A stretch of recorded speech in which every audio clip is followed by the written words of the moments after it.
I have to say it is. Good afternoon, everybody, and welcome. I would like to call the September 3rd public meeting of the Mount Pearl City Council to order. Good afternoon, and I know that some of us are busy. I know that for a fact, while some of us might not be as busy, so we're going to try and move this one along today, if we can, for the benefit of all. The first thing would be the agenda that you have before you. I will accept the motion on the agenda as presented, moved by Councillor Stoyle, seconded by Councillor Ledwell. Are there any additions beyond the one I see sheet here, which comes from Finance? Is there anything else to add? There is also an item that's going to come from Community Services as well. And there are 3 additional items coming from Planning as well to add to the agenda. But they will all be contained in the reports, right? Okay. Hearing nothing else, call the question. All in favor? Contrary-minded, motion is carried. Moving now to the agenda, the first thing would be the public meeting of August 20th. You have the minutes in front of you. We'll entertain a motion to accept the minutes as presented, moved by Councillor Tessier, seconded by Councillor Aker. Are there any errors or omissions to be identified? And if there are, I'd ask you to refer to the agenda number by each of those items. If not, we'll call the question that the minutes be accepted as presented. All those in favor? Contrary-minded, motion is carried. Business arising? Anything for business arising again from the minutes of August 20th? Going once, going twice. Hearing nothing, we will move along. Council, we have 3 very important proclamations that we are going to address today, and we have some people in the chamber with us familiar to us all. Most of them certainly would be familiar to us. And I'm going to read the proclamations into the records here of Council, and then I'm going to invite them to come forward if they want and have a few words to say about the particular items and issues that we're going to address. First off today is a proclamation that we are honored to sign, and this is about Sexual Violence Awareness Week, September 15th through to the 21st. Kayla Follett, I believe, the program coordinator, is here. So we're going to get Kayla to come up and have a few words to say about plans for the week of September 15th to 21st. And the proclamation reads as follows. Whereas the Newfoundland and Labrador Sexual Assault Crisis and Prevention Centre works to provide response, information, and education to the province of Newfoundland and Labrador in the area of sexual violence. And whereas the organization is now commemorating the 134th anniversary of Sexual Violence Awareness Week, as well as the 29th anniversary of the Take Back the Night March to further the common goal of eliminating sexual violence. And whereas the theme for Sexual Violence Awareness Week is Breaking Outside the Box, which recognizes the urgent need to end sexual violence and its contributing factors so that we may have safe, healthy communities. And whereas sexual assault is a crime that can affect anyone regardless of factors like age, gender, socioeconomic status, cultural background, their personal ability, or other variables, and whereas the rate of sexual assault in Newfoundland and Labrador continues to be higher than the national average. That's disturbing. Whereas this municipal government recognizes the need for people of our province to live in safe and caring communities where violence is unacceptable and supports efforts that raise awareness and educate the public. Therefore, be it resolved that I, Randy Sims, Mayor of the City of Mount Pearl, do hereby proclaim September 15th through to the 21st, 2013, as Sexual Violence Awareness Week, and encourage all citizens to become involved in activities organized throughout this week. Council, I'm inviting Kayla Follett, the program coordinator, to come forward. And she is with the Sexual Assault Crisis and Prevention Center. And Kayla, if you would come up, I'm going to give you this fancy little doodad.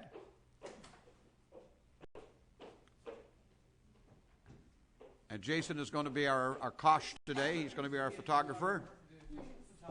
All right, you tell us a little bit about what are your plans for Sexual Violence Awareness Week this year beyond the march. I know the march is coming. Yes, absolutely. So, good afternoon, Mayor and attending councillors. My name is Kayla Follett, and I'm the program coordinator at the Newfoundland and Labrador Sexual Assault Crisis and Prevention Centre. So, our name is complex, but I can assure you the work that we do is far more complicated. The NLSA-CPC is a not-for-profit organization, and as Your Worship mentioned, we provide non-judgmental support and essential services to anyone who has experienced or has been affected by sexual violence. I stand before you today to thank you for your support and for your acknowledgement and your support for Sexual Violence Awareness Week 2013. This week will be running from the 16th to the 22nd, and it'll be full of events aimed to raise awareness of sexual violence in our province. So the week is full of events.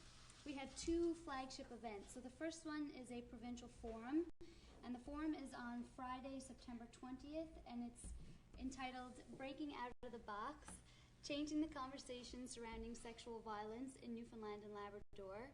So it's basically an event for people whose lives have been affected by sexual violence and people who respond and work to prevent sexual violence, to talk about basically where we need to go from here. What are the issues and what do we need to start working on?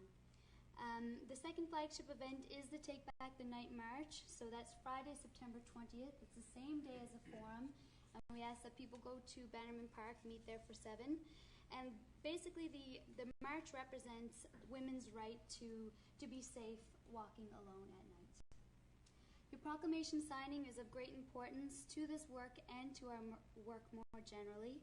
The recognition validates the fight against sexual violence in a very real and a very symbolic way. If you have any questions about the week or the proclamation signings, please don't hesitate to contact me, and you can also find us on Facebook. As an ally and advocate, I speak on behalf of the Newfoundland and Labrador Sexual Assault Crisis and Prevention Center, and we thank you sincerely for your support of Sexual Violence Week 2013. Thank you. Thank you, Kayla, very much. Thank you. We're going to do this. We'll do this the right way then, Jason, kind of? Kind of. We'll try and kind of do it the right way. Right, that's what we're going to do, yeah. Don't have a tie on today. It's summer still. There you go. But we forgot to tell the weather, man. That's all. That's all. I think since October. Thank you, sir. Ms. Kayla, thank you, and good luck with the week this year. Yes, thank you so much.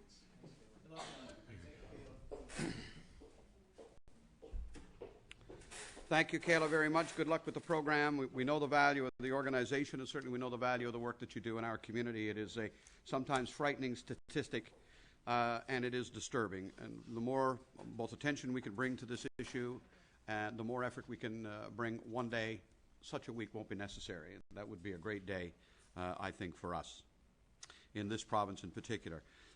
Councillor, we're going to move on. I have another proclamation. Down there, you'll recognize Mr. Bill Baker, a friend of this council and most of us around this table for a long time.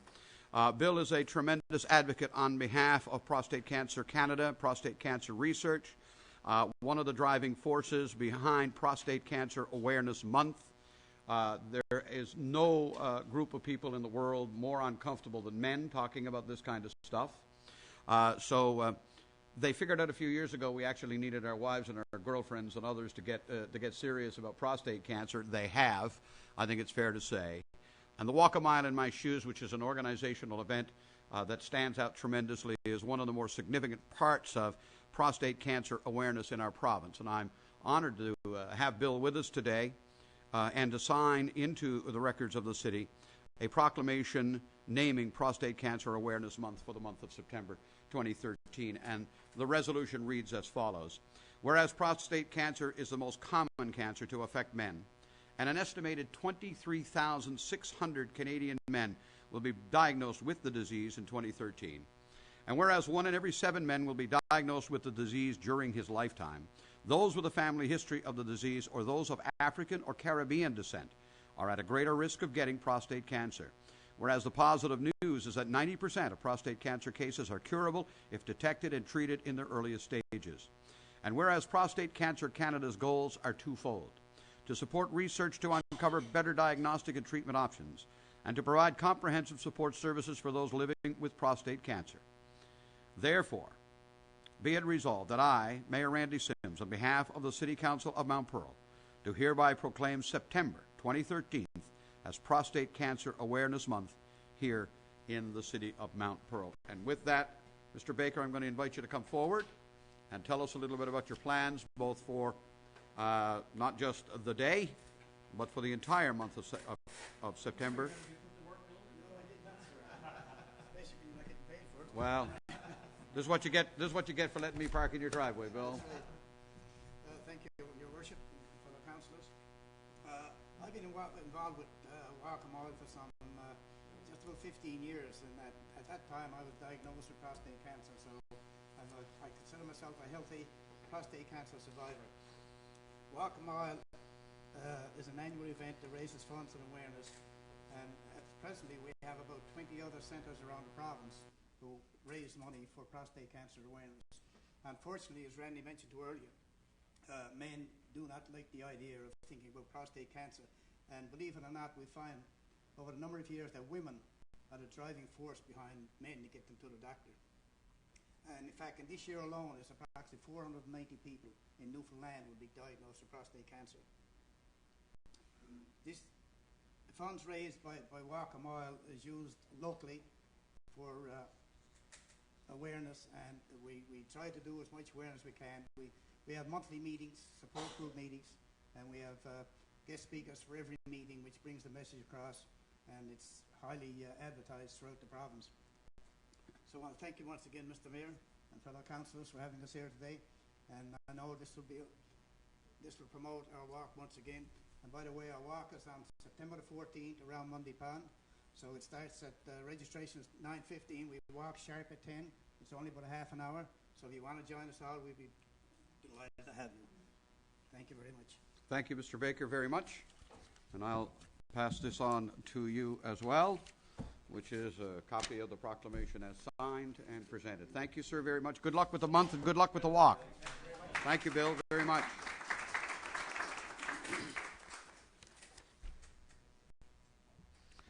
I don't know about the rest of you, but I had the exam. I even had worse than that, as if you can imagine. And it turned out all right. But I went not because my doctor said I had to go. I went because she who must be obeyed said, you have an appointment at 4 o'clock next Wednesday, and this is what's happening. That's so you know you're right. It's absolutely the truth. Whatever it is, it's absolutely true, right? We're just uncomfortable with it or whatever, and we shouldn't be. You know, we shouldn't be. Anyway, Councillor Aker. I fully agree, and then my doctor's quite shifty. He doesn't tell you he's doing it. Ah, you you walk just in wake with a up cold, surprise. or you walk in for a blood test, and he says, "Bend over." And we've got to get over this. We do. We men have got to get over this. Yep. Have this exam done. When you're younger, you don't need to get it done maybe as often, but you certainly do when you get older. And the only way we're going to be much more educated is through the awareness program that Bill talked about. Basically, men got to get down, take down their pants, and have it done, and that's the only way they're going to get a good handle on where prostate cancer is in your body. Thank you. Amen. And we're looking forward to having another successful year, Bill. Thanks again for all the work that you do in this area. It's critically important. You may never know how many lives you actually save by simply doing these types of things. You know, thank you very much. Okay, sexual awareness and violence, prostate cancer. We're going to move along to something a little lighter, Council. Okay. Mount Pearl Arts Week is coming up. You see Miss Christine Henneberry, Citizen of the Year, and talk about your dedicated volunteers. We've got one here in this young lady, and we're going to sign into the record today the following proclamation declaring Mount Pearl Arts Week. It reads as follows. Whereas creativity and artistic expression can be part of every life, whether as an artist, audience member, or fan. Whereas everyone has the right to explore their creativity to the fullest in whatever capacity they choose. Whereas participation in the arts is known to increase happiness, relaxation, and life satisfaction. And whereas the citizens of Mount Pearl are becoming increasingly engaged in the arts and in the activities of the Association for the Arts in Mount Pearl. That's true, too, by the way. It really is growing. And whereas it is widely recognized that investment in the arts increases the appeal and the economic viability of a community, and our own Economic Development Department tells us that's true. Therefore, be it resolved that I, Randy Sims, Mayor of the City of Mount Pearl, do hereby proclaim the week of September 14th to 22nd to be Arts Week in the City of Mount Pearl. And I encourage all citizens to use this week to find ways to participate in the arts and to enhance their creativity. And I'm going to sign that into the record. And Christine, as we've done before, I'm going to invite you to come forward and give us an idea of some of the plans and things that you have coming up for Arts Week 2013. Looking forward to that. Thank you all for inviting me to speak to the proclamation, and thank you all for your support of Arts Week in the past and Arts Week this year. And I'm sure that I'll see your smiling faces at lots of events this year, right?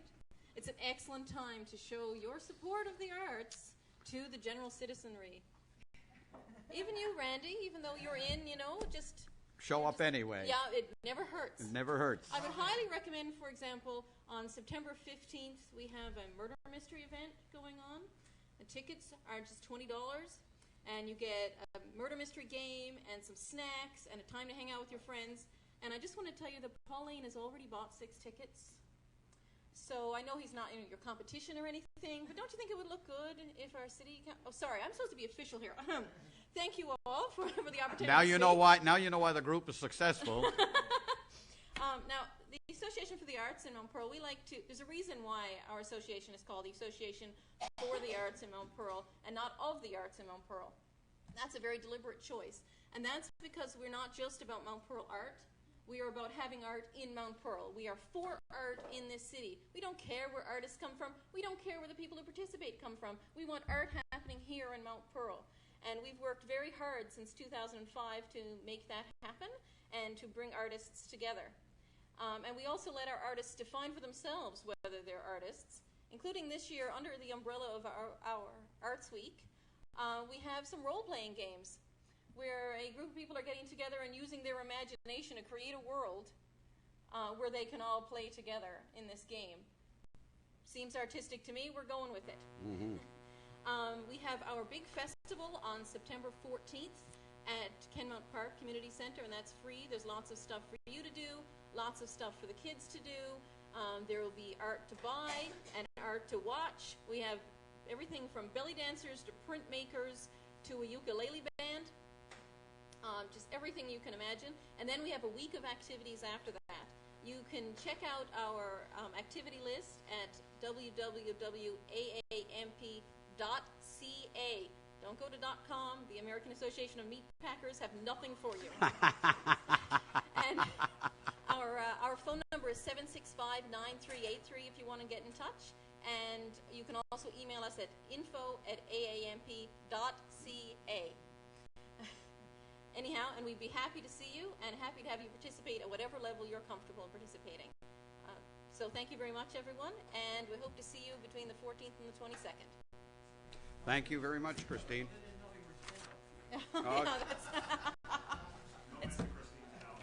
I'm a storyteller, see, so I can just expand that. And by the way, she's a heck of a great writer, too.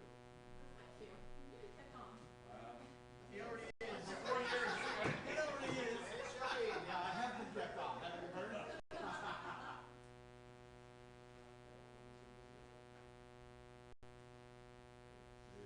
Thank you, Christine. Good luck with the week. No, they don't really kill anyone. It's pretend. It is a murder mystery game where we come and we have 6 actors who are playing the suspects. And the murder has already happened. You find out that the murder has happened. And then you go and sit at the actors will come and talk to you at your table. And you can interrogate them. And you have to piece together the mystery. Dave came to one a few years ago. He was with some very active detectives at that table. They won. And there's a prize for the winner. Did you win? One of them won. Is that right? Guest one? Yes, it's really, really fun. That's right. All right. Thank you very much, Christine. We appreciate it. All right. We have no correspondence that we're going to report. Going straight to committees. First with Public Works. Councillor Walsh, the floor is yours. Thank you very much, Your Worship. Folks, you don't need to stay around. I'm known as the councillor who normally clears the room. So whenever you're ready, whatever it is about Public Works. There you go. Thanks. We will spare the children. Yeah. Thank you, guys. First thing I want to mention, Your Worship, is, of course, we were all there and all involved in the opening of the dog park. And, of course, our Public Works staff were very extensively involved with that, along with the Grand Course Authority. We have 37,500 square feet of beautiful dog park space. And I think those of us who've seen it in the making were amazed, I was at least, when I saw the finished product. I think how the Grand Concourse Authority incorporated the natural landscape and some of the foliage and the trees, and of course added some perimeter grassing along the park benches and all that is just spectacular. It does have a separated venue for larger dogs. We do have water, park benches, a fountain, security lighting. It's just a beautiful facility, and I think we were extremely proud to officially open it, and I just wanted to extend an invitation to dog lovers and dog owners everywhere to bring the pets out and let them enjoy it. We have a little bit of a shy dog, and my wife Rose had the dog over there for the opening of the dog park, and she actually did go in and explore it a little bit and spent about 10 or 15 minutes there. So if she can do it, almost any dog can do it, I can tell you. So good for that, and just wanted to highlight that and invite people to come out and take advantage. It is, by the way, on Clyde Avenue, off Clyde Avenue in the business park area, so people might not find that they will be aware of where the entrance is, but it's off Clyde Avenue. We do have good signage, though, don't we, The Councillor? signage was erected on the day of the opening, which was fabulous, and that was helpful. But it's behind the Powers Pond Boathouse, so when you get in there, you have an opportunity as well to walk the dog and explore the trailway systems and all of that sort of thing. So it's a pretty nice outing to partake in. Second thing, Your Worship, is the introduction of the third and final bulk garbage collection for 2013.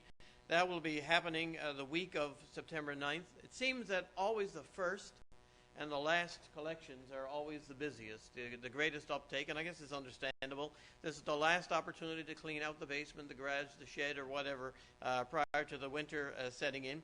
So look for that. We have information on the website. It's always the best go-to to get information on garbage collection, changes in collection, routes, bulk garbage collection, all of that sort of thing. Residents are reminded as well, with the fall weather coming, unfortunately, that bags of leaves and grass from the trees can be placed in clear plastic bags. They don't have to be placed into containers. You can put them into containers that you're provided with. But if you don't want to do that, put them in a clear plastic bag. Some people have been using the orange bags, and unfortunately we can't take them if they're left in the orange bags. They have to be clear so we can see that they do in fact contain leaves and or grass. Other than that, work goes on in terms of the city, roads, sidewalks, open spaces. The normal household collection and other public works activities are going on. And yesterday, I did get a report from our director, who's still on vacation, and that's why he's not with us today. Showed that the pond levels, I guess there's always a silver lining, even in bad weather, and of course the pond levels are up a couple of feet and in reasonably good shape as a result of the last week or so's heavy rain. We've had a couple of days where we had fairly heavy rain, and that put us in pretty good stead in terms of pond levels. So again, conserve water. It doesn't mean that we go out and be reckless, but we are in good shape, and we're thankful for that. That's it for me, Your Worship. Thanks so much. Thank you, Councillor Walsh. Anybody with a question or comment on anything in the report? If not, we'll move along. Community Services, Councillor Tessier. Thank you, Your Worship. The first item on our agenda is one that's we're not really particularly happy about. Pedestrians have had some near misses, it seems, on the trailway near Victory Lane because of speeding dirt bikes and ATVs that are using the trail. And of course, we don't allow motorized vehicles on our trailway systems, so that's quite concerning, especially when we have, as we all know, our trailways are used very actively for pedestrians. So our municipal enforcement officers are putting on extra patrols in the area, and users will be fined if they're not adhering to the city's regulations. And of course, right now the city is working to erect some kind of barrier to deter that from happening in the future. So we want to let everybody know this is not permitted. This is definitely not a permitted activity. Motorized vehicles on our trailway are not allowed. So of course we want to bring this forward to the information, or for the information of the public, but also to try and deter this activity from happening again. The second item, Your Worship, we just want to extend congratulations with the city and in partnership with the Mount Pearl Sport Alliance, Mount Pearl Seniors Independence Group, and Brighter Futures. They held a free and informative and motivational exhibit of healthy lifestyle opportunities at the Glacier on August 24th. I think most of us went there at some points during the day. There's lots of exhibitors and volunteers and staff and people who participated in the expo. It was a great success. And it's once again an opportunity for Mount Pearl to show how we are expanding our services to meet the needs of our residents. And this was it was a wonderful event. I'm looking forward to next year's for sure. The Huff and Puffin Road Race. I love that name. I love that name, and I always have to tease and see if, your worship is going to participate in the Huff and Puffin Road Race. That's the one I belong in versus the Telly 10, I'll tell you that. It's scheduled for Sunday, September 22nd. It's an 8 a.m. start at the Reed Center, and it's proceeding through Smallwood Drive, Old Placentia Road, Sagona Drive, Clyde Avenue, Glencoe Drive, Home Street, and Commonwealth Avenue. And, of course, everybody's aware that the parking at the Reed Center right now is quite limited. So they're aware of that, and I'm assuming quite prepared. St. John Ambulance and the RNC are going to be in attendance for the duration of the run, and of course they will be there for the assistance of all runners. And of course our MEOs are going to be in attendance to support this run as well if necessary. It must be the month for it because the MS Society of Canada are having their first annual MS Bike event. So this is their first event of what they hope will be an annual event. It's Saturday, September 28th. It's projected to raise over $50,000 for the MS Society of Canada Atlantic Division, so I'm assuming that's the 4 Atlantic provinces, with approximately 100 cyclists who are going to ride a circuit around the greater Avalon region. So the route's going to start and end at Bowring Park Bungalow, but it's going to pass by Mount Pearl by means of Pitts Memorial Drive, so it doesn't require any stoppage of normal traffic along the route. The RCMP and of course local police are going to be monitoring the situation as well, and this is as well is for the information of the general public. And at the expo that we had, the Healthy Lifestyles Expo that we had, I had a conversation with Sean McKenna, who's with us today. Welcome, Sean. And we talked about an improvement of services that we're offering as well to the residents in Mount Pearl in the form of fitness classes. Zumba is a big deal. People love it. People also love water fitness. Well, now they found a way to combine them both. So Aqua Zumba is being offered in the pool. It blends together, of course, Zumba, which I am absolutely horrible at, and of course water sport. And it's a great way. It's very low impact, so it's a great way to incorporate a new level of fitness into your life. Of course, it's being offered on Wednesdays and Sundays in the evenings at the swimming pool. So we'll encourage anybody who wants to participate in Aqua Zumba to give it a shot. I think I'm actually going to give it a try. Zumba is like Latin dance and exercise. You have to be incredibly coordinated, which I am painfully not. Try it once. It's actually it is an outstanding workout, and it is more dance. Well, now you could not because you tried. Yeah. It's more dense than it's more dense. It feels than exercise, but it actually is very intense, and a lot of people get a lot out of it. It is a great form of physical exercise, but it is a lot of fun for those who are coordinated enough to pull it off, which I am not. I hide in the back of the room. And because it's so much fun, we're going to incorporate this awesome idea of fitness through dance with children from ages 0 to 3. Zumbini classes are going to be offered. Like zucchini, only with children. And of course, this is offered for adults to come in with their children and participate. That's going to be on Tuesdays, Thursdays, and Saturdays at Kenmount Park Community Center.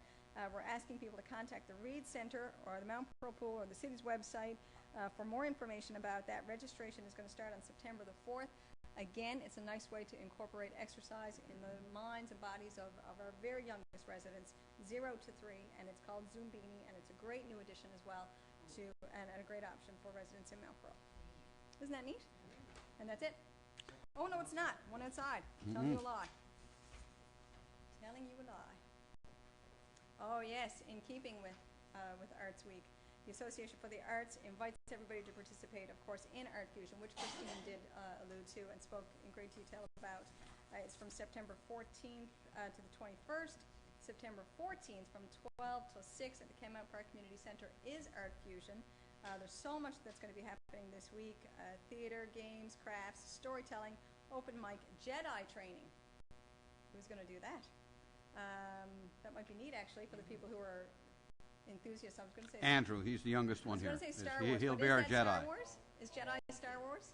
Yeah, yes, Okay. of course. Yes, he will be Perfect. he will be our Luke Skywalker. Well, I tell you, people love it. We'll make John will have to be Darth Vader. Is he going to be there? Is Right. he going to be there? And of course, there's dance, music, juggling, writing, and more. Any form of art, any medium of art that you can think of is I'd be quite likely Yoda. going to be represented there. So anyway, we encourage everybody, residents and non-residents alike, if they wish to partake in our fusion next week. And that is it. Interplanetary Arts. Thank you very much. Corporate Services, Deputy Mayor Locke. Thank you, Your Worship. I'll try to get through this quickly. That buzzing is, I don't know if anyone else It's is being driving me bothered by nuts. that, but, anyways, yeah. So very let's good get it buzzing. fixed now. I apologize for the paper copy, Your Worship, bringing in here, but notice that the invoices that were outlined in our kit, we had So what you're a, saying is you're embarrassed by having produced paper today. well, I don't like to use paper, being the green man that I am. If you But, saw what paper I used this morning to figure out what I got to do at that FCM board meeting tomorrow. Yeah. Oh my Lord, how many trees died for me this morning? Anyway, So we got this upgraded because one of our Silverados came in at $180,000 initially, so we figured we'd make that necessary change here. yeah, So I noticed. I Yes. noticed that was one expensive truck, man. I think it was called, should have been called the Goldorado, but Platinum, the platinum. yeah, we have 10 outlined here. You can see, Your Worship, and they add up to $798,120.61. And I move that this amount be accepted as presented. It is moved and seconded by Councillor Aker. Any questions or questions on any of the items listed 1 through to 10? I see the planning and maintenance. Okay, so that cost us what, $9,000 to do that? Is it for the month, or is that what it cost us? Come on. It's for the month. Yep. So to keep those flowers out on those corners are costing us many thousands of dollars. But they're beautiful. I think they enhance the... Right. They're much better than all those signs that are going up, I just might add, right? Well, they're prettier, yes. Yeah. I'd sooner see All the right. flowers any day. I agree. Well, okay, you got that. True that. Calling the question, all those in favor, including the Goldorado truck, Yeah. signify by saying aye. Contrary minded, motion's carried. The next item, Your Worship, is some information from Municipalities Newfoundland and Labrador. First, with respect to the annual convention, which is being held this year from November 7th to the 9th here in St. John's. The deadline to register is going to be the 27th, and the members of council wishing to attend will obviously be registered following the election. The resolutions, and I questioned this date initially. I mean, the deadline for the receipt of all resolutions is going to be the 27th of September, and I thought that might have been a little close given the, the election day is the 24th. It doesn't give a lot of, turnaround time, and but that's the date that they've set forth. So just to bring that publicly, and of course the third one there is the nominations for the board of directors, the various positions that are up for election. They're outlined. So this is just for information purposes. Councillor Tessier, question? The nomination for the Board of Directors, I've raised this before with different members of the board, how difficult it is for somebody who works full-time to run for a board position with MNL. Because my understanding is that they meet during the week fairly regularly, and that can be very difficult on a person who does work full-time and who does not have enough flexibility in their schedule to be able to manipulate it, to be able to attend one of these positions or to serve on the board. So again, it's something that I hope we do discuss this year at the MNL convention, whoever is there, because there's a large demographic of elected officials who do work full-time, who don't have the opportunity to take regular weekdays off to attend regular meetings, but would be able to do that should the meetings be held on the weekend. So I just wanted to bring that forward. It has several times, but never really formally. I'm gonna defer here to the Avalon director who sits on the board from our fair city. Lucy, I know that's been talked about, right? Any changes anticipated? Your Worship, what happens every year since I've been there? When I've been there, and I was there 4 years prior, and off for 3 years, and back for 4 years. When the board gets elected, when people put their name forward and get elected, and at the first meeting of the board, they select the times of the meetings. And if there's someone there that wants the meeting at a different time, and I have them on a Friday and Saturday. In the beginning, when I served on the board, the first 4 years I served on the board, we always met on a Friday night and a Saturday.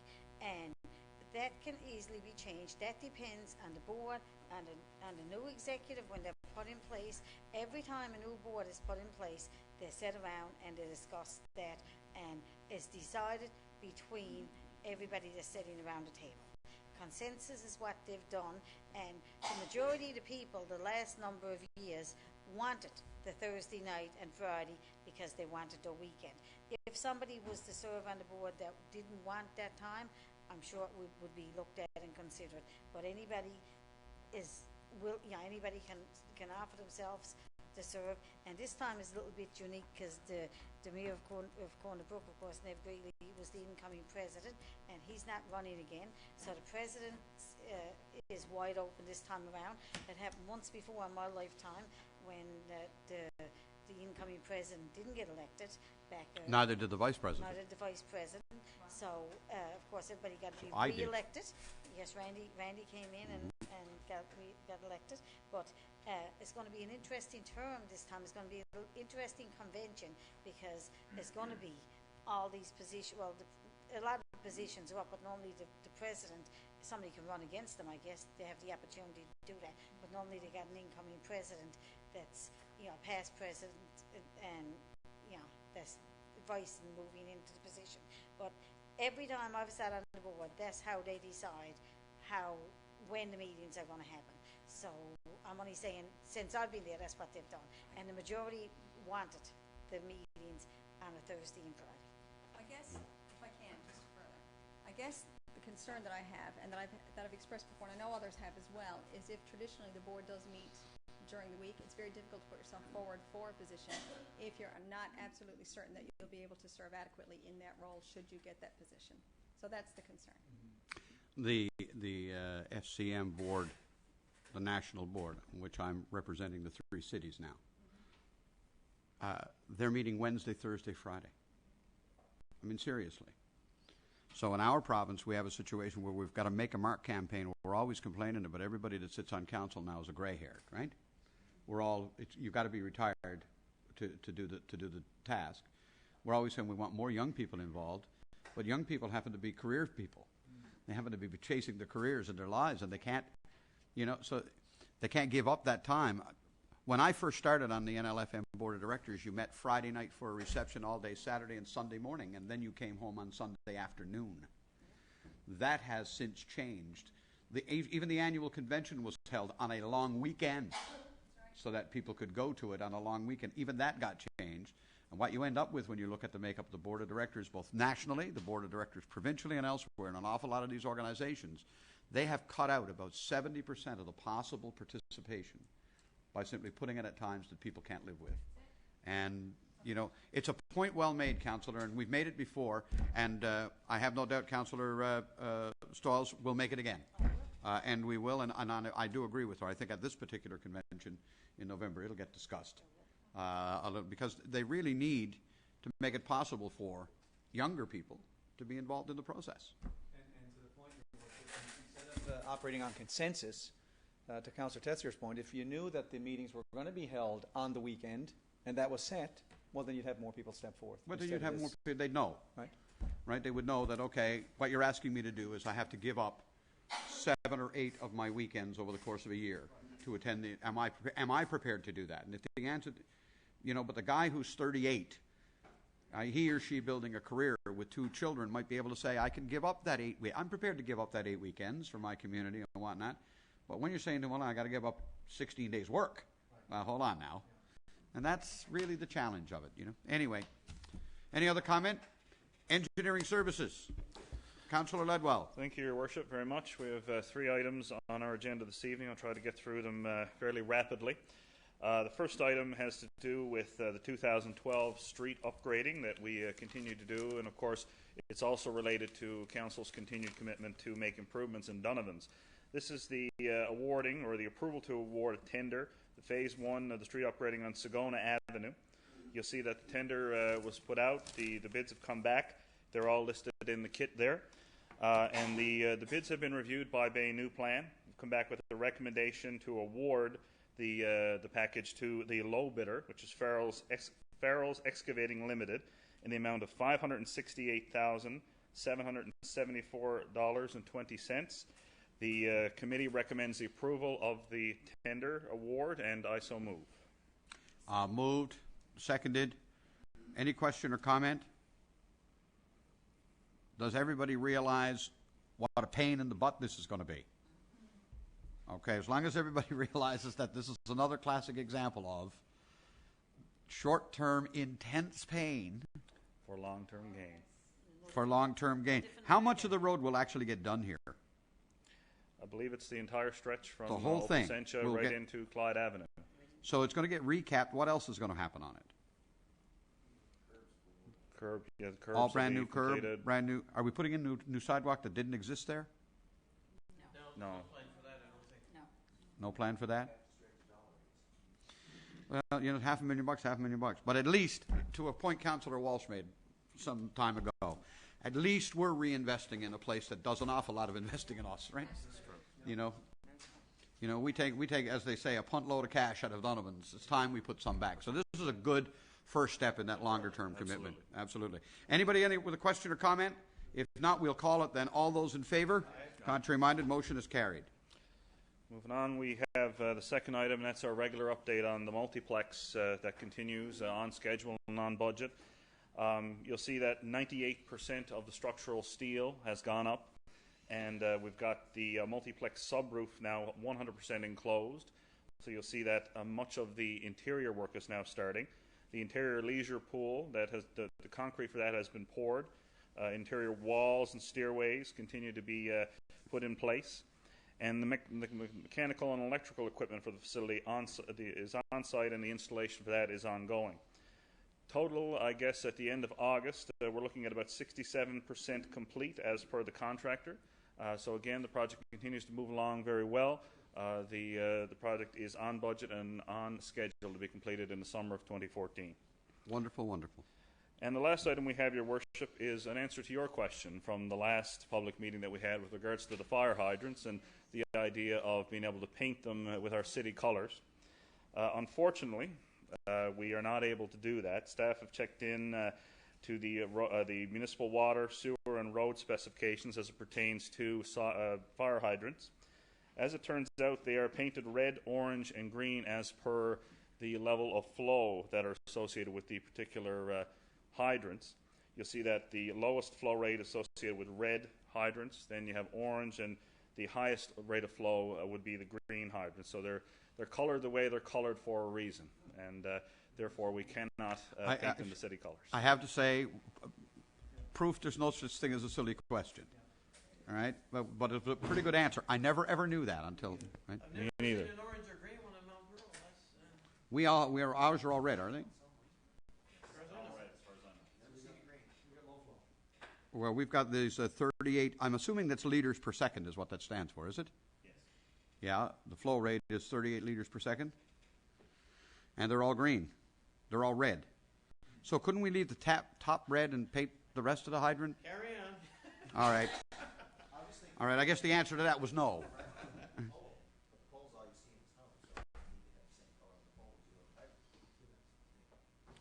I just like us to look clean and different, new. That's all. Fancy, yeah. Councillor Aker, you're anxious to go. No, not at all, Your Worship. We've only got some long reading here. Of course, I could do this the abbreviated way and just give a synopsis. The first 3 or 4, sure, there's no problems with them. All right. So those first 3 you see there. Why don't you just read the recommendations? The town of Portugal Cove, St. Philip, the town of Petty Harbour, Maddox Cove, and the town of Logie Bay, Middle Cove, Outer Cove. Yeah. They're all amendments to the town's plans. One's a catch-up, I think, from a '95 amendment. The Yep. regional plan needs to be made consistent in all 3 cases with the town's rezoning. The Minister of Municipal Affairs has asked the City of Mount Pearl if we have any issues or concerns. We've considered it in the Planning Committee as well at the department level, and there is no consequence, no impact on the City of Mount Pearl. And Your Worship, with your approval, I would like to move all 3. It is moved. It is seconded. All in favor? Motion is carried. All right, a little good news story, folks. The Conservation Corps finished up in Mount Pearl. We had 2 teams. They finished up on August 16th, and they actually came into one of our planning and development committee meetings and gave us a debriefing. We had 2 teams. One was working for the City of Mount Pearl, and the other was employed by the Mount Pearl Paradise Chamber of Commerce. The focus of the City of Mount Pearl team was really on the Waterford River again and all the tributaries there too. Focused a lot on cleaning up garbage. I think over the course of the summer they collected 100 bags of garbage, which is really similar to what we collected on in the original Waterford River cleanup. So even though that day we had a great impact on the river, all the volunteers that showed up that Saturday, the work continued, and I guess basically it's telling us the work needs to continue perhaps next year, and maybe for a few years to come.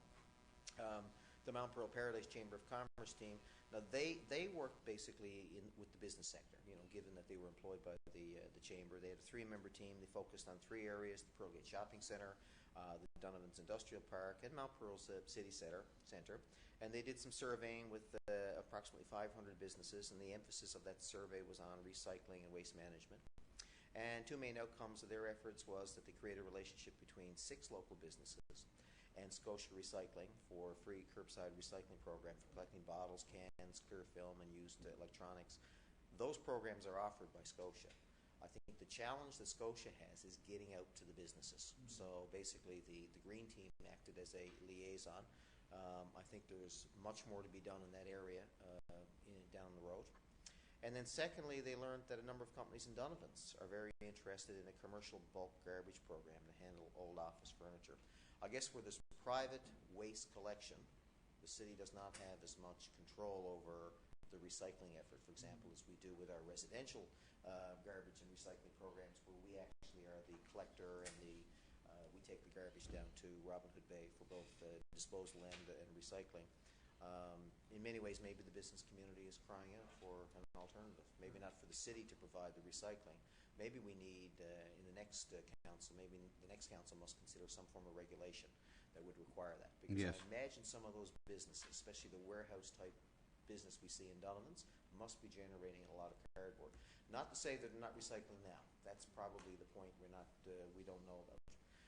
But it certainly is food for thought down the road. So we just want to congratulate the members of the team, and I'd like to also congratulate the department, especially the planning side. I think was Don Kelly, and we also had on the business, the economic development side, we had Steve Butler, right? I think they did a great job, and they were very sorry, and they were, pardon me, and Julia Schwartz. The city staff put a lot of effort into making sure that the teams were positioned for success. No, thankfully, story of my life. Glass is not half full or half empty. It's empty.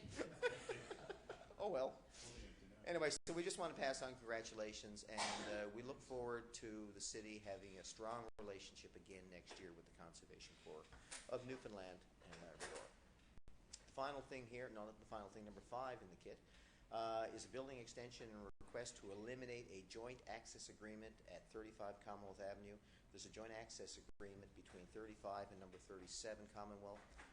Numbers 35 would like to expand their building, and in the course of doing so, they requested that the joint access agreement be gotten rid of, I guess, basically, or canceled. The property owner at 37 wishes the joint access agreement to continue. So the city sees no compelling reason, basically, to change that. So at the departmental and the committee level, we're recommending approval of the application for the building renovation and expansion, but we're not recommending the removal of the joint access agreement, and I so move. Question? Moved and seconded. Question, Councillor Walsh? Just can maybe the director or maybe you, Councillor Aker, just refresh my memory in terms of the building. That was the Gladys Dutton Law Office was an insurance building prior to it was Wedgwood, yeah. It was Wedgwood Insurance. Have we come to terms with the fact that this is going to continue to be small business operations there, or is that part of a bigger plan for us to sort of consolidate several lots again and try to, because they're looking for an extension here, which is going to generate income, et cetera. So it looks like it's a longer term stay. And I was just wondering what the status of that is there. Your Worship, the proposal right now is to extend the building, which is, I guess, the Wedgwood Insurance or the Gladstone office, to the rear. And it's for purposes of adding a little bit more office space, more storage, but essentially underground underground parking for a number of cars. Underground. Yeah, well, sorry, at level parking for a number of cars. The background to the history of the property is that at one point this property was a single-family dwelling. The adjacent property, which is the one that has a joint access agreement, was also primarily residential with some commercial use. We had received an application for this property, 35 Commonwealth Avenue, a number of years ago, and did not meet the zoning requirements at the time. Council, through consultation with both property owners, because neither property actually meets those minimum requirements, thought a way to deal with the commercialization of that area was to have them both, if they agreed, sign a joint access agreement, which they both agreed to. Had they not agreed, then the property that we're dealing with now, 35 Commonwealth Avenue, at that time would not be able to have been commercialized because it did not meet the requirements. Since that time, we've had the insurance company, and now we have a law office, and now we have this extension. And I think it's changed ownership of this property. And so the current owner, in addition to the extension, has asked about the removal of the joint access agreement. And the joint access agreement actually comes along the side of this property to the rear yard, into the rear yard of the next property to them. 37. Yeah, the problem is if there's no joint access agreement, the property at 37 has a problem in terms of doing any kind of commercial development.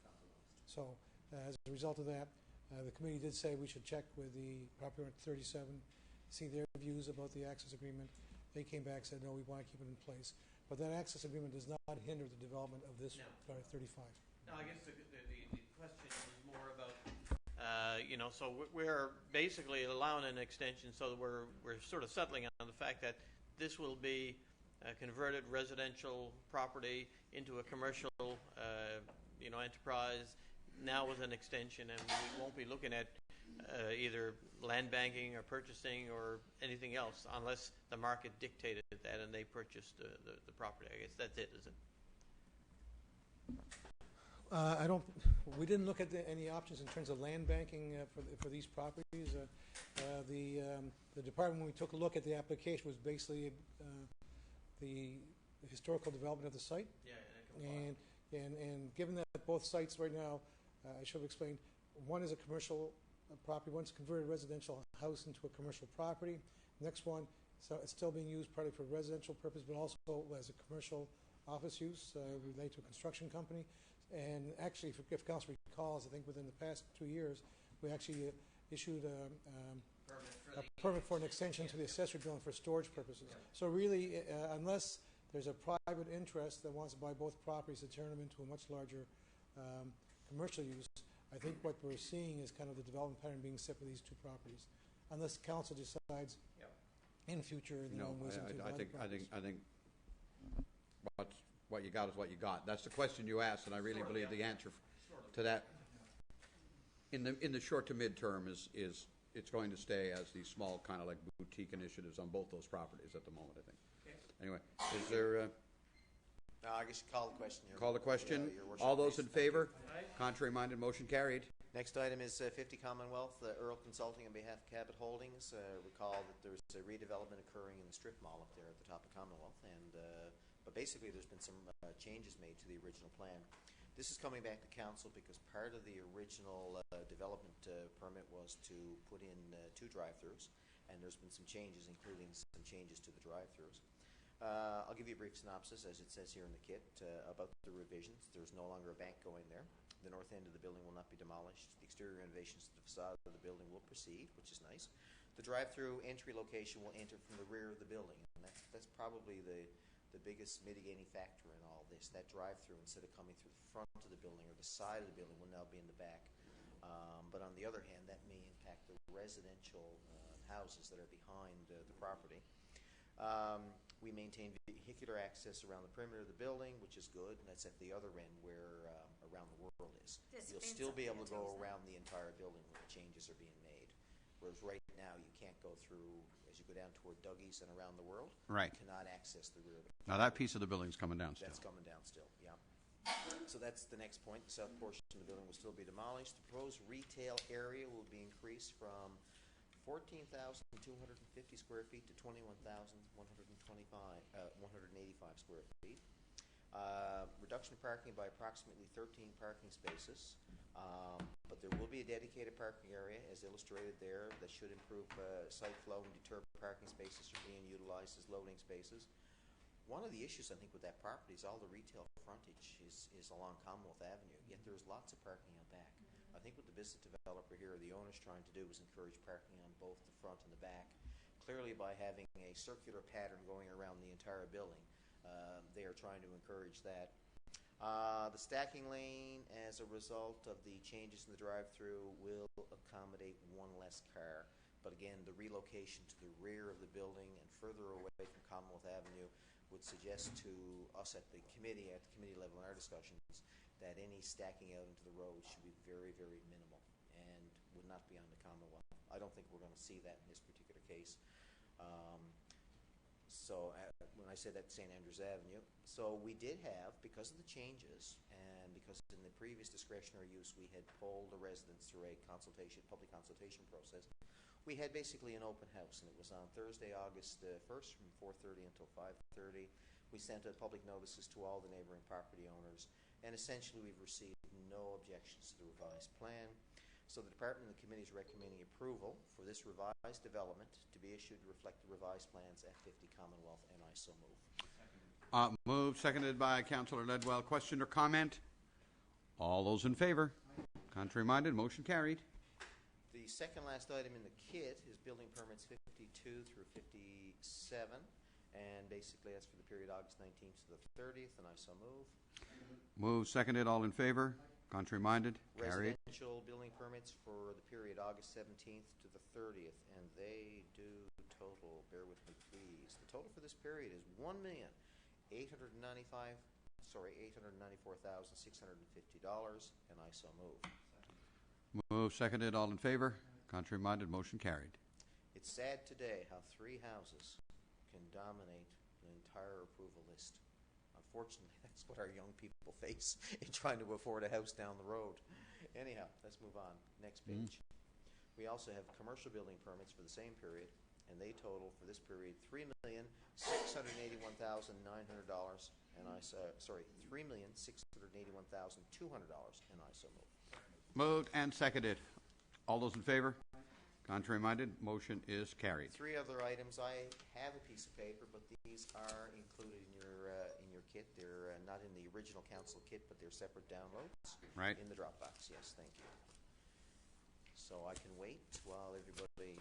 No, go. I'll read a notice of motion and while everybody's trying to gear up.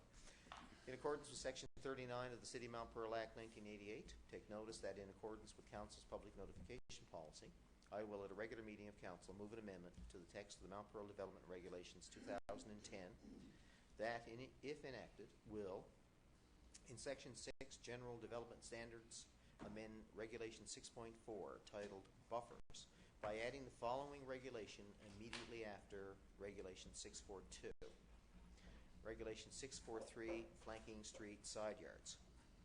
Where an industrial, commercial, or civic development permitted in any use zone abuts a street that is used as an access into a residential area or zone, a structural barrier or fence may be required by council in the flanking street side yard, and the structure or barrier shall be maintained by the owner or occupier of the property to the satisfaction of council.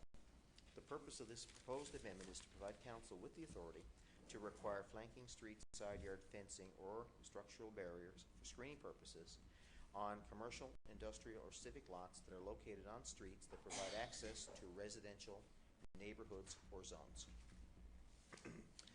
The next item is the acquisition of property at 34 Forest Avenue. This is pursuant to the Waterford River flood-proofing study. The value that's been agreed upon between the city and the owner of the property is $238,380, including the demolition of the dwelling by the property order, and I so move. Moved, seconded, all in favor? Contrary-minded, motion carried. Final item is the city is in receipt of an application by O'Day Earl Law Firm on behalf of property owners to replot the current property boundary between the properties located at 1176 and 1186 Topsail Road. The purpose of this is to subdivide the property so that a portion of the land is transferred to a family member of the property owners, and the remaining large little lot, which fronts onto Topsail Road, to be sold to a third party. There is an existing dwelling there at 1176 Topsail Road and a rear yard commercial garage. The uses are non-conforming, been approved by council, and the property is subject to a development agreement for 2 buildings on 1 lot. And the registered agreement stipulates that the lot cannot be subdivided without the approval of council. And we have here today a request to subdivide the property. We see no issue. It's basically a very small portion of the piece of land, and we recommend that the replotting of the property boundary be approved by council. Question or comment? All those in favor? Contrary-minded? Motion's carried. That concludes city reports. New business. Councillor Aker, back on your lugs, buddy. 2 things. I want to congratulate the city, the Sport Alliance. They did a fantastic job. Councillor Tessier spoke earlier on about the Healthy Lifestyle Challenge. I thought it was very well attended. Sometimes, you know, when you go to an event at the Glacier, even a large number of people can appear to be small, but it was a great venue that day for it, and there was a lot of interest in it. I'd like to see maybe in the future, maybe it gets shifted a little bit. I know there's ice issues, but it gets shifted a little bit more into September. But I think it was a great idea and a good way to showcase all of what's out there in terms of healthy lifestyle, especially as we finish the barbecue season of summer and we enter into what traditionally in September is guilt season, you mean? Weight loss and workouts. Yeah, guilt season, right up there at January 1. Mm-hmm. So, and the final thing I wanted to say is this is our final meeting of our mandate of council. So good luck to everybody in your campaigns, and I look forward to coming back soon if the residents will have me.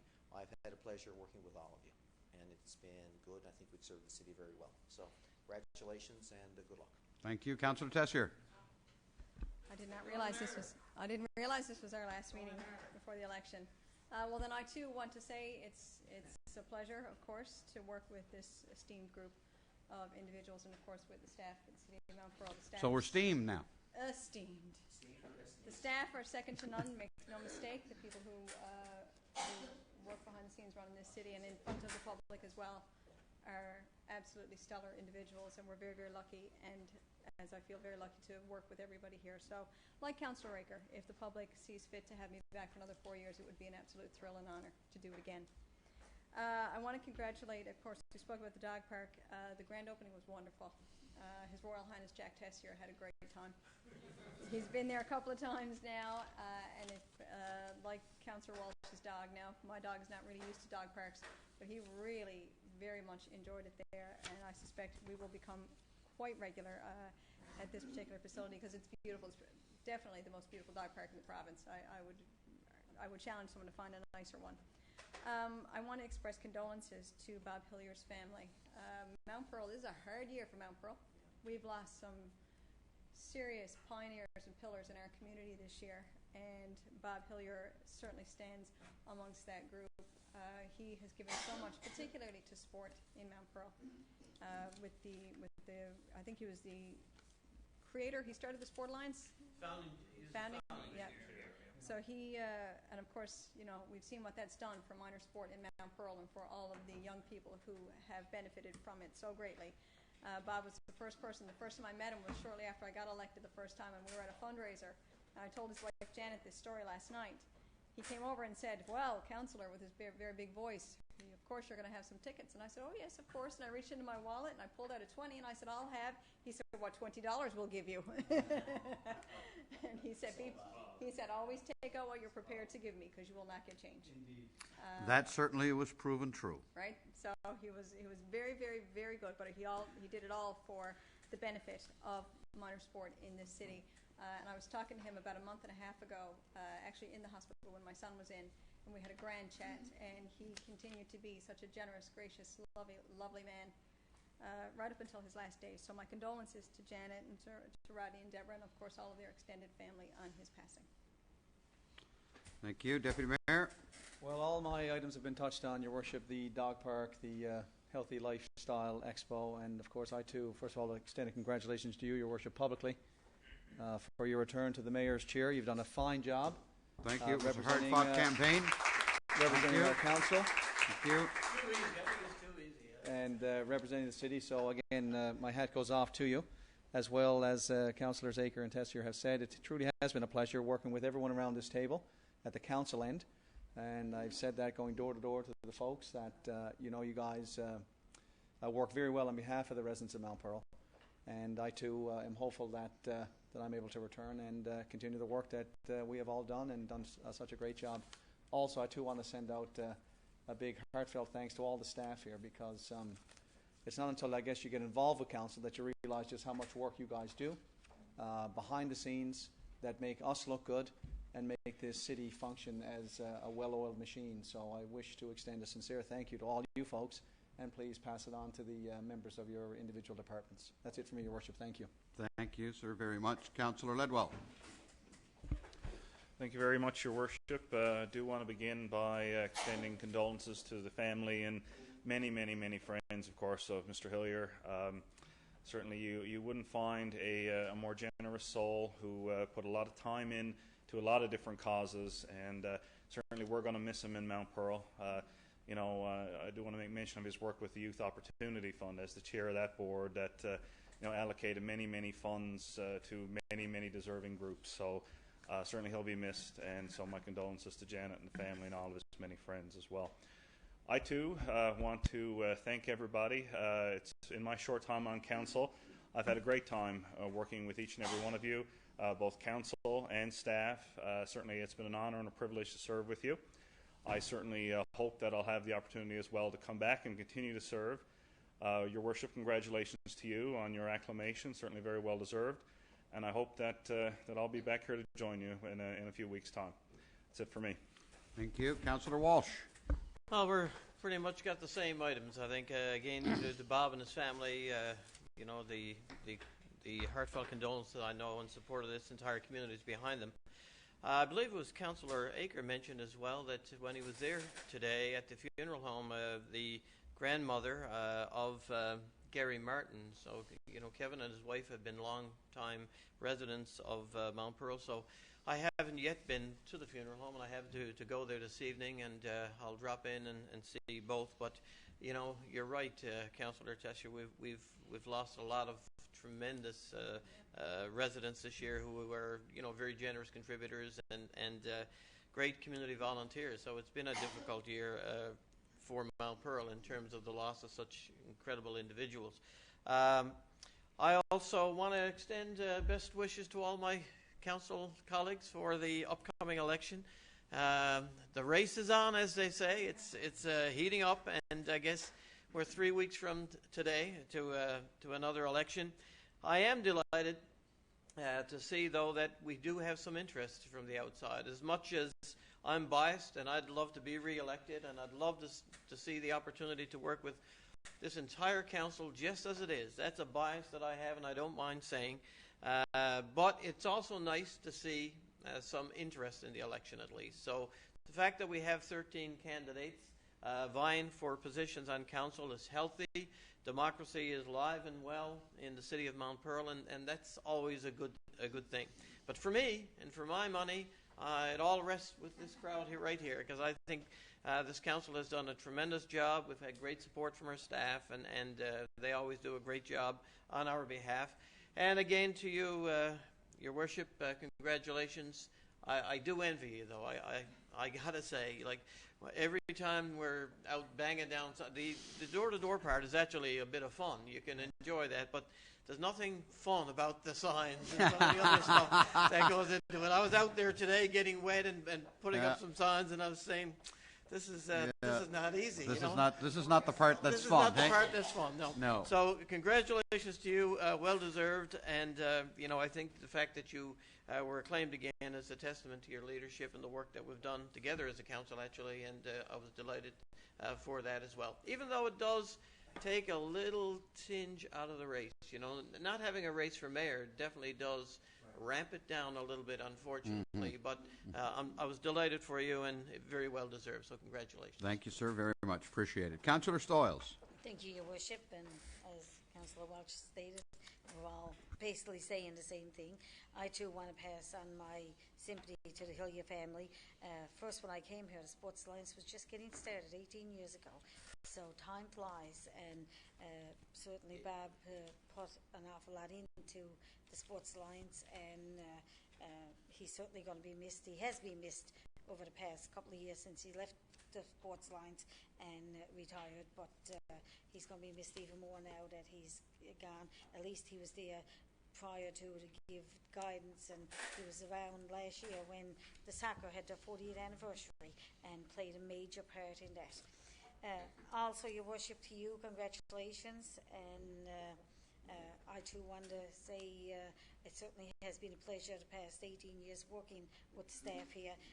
Our staff is second to none. We every now and then you hear us complaining about stuff because the residents come to us with issues and that, but when it comes down to it, we rely on our staff. We're only as good as the staff that we have behind us and doing work to back us up in things we need to see done.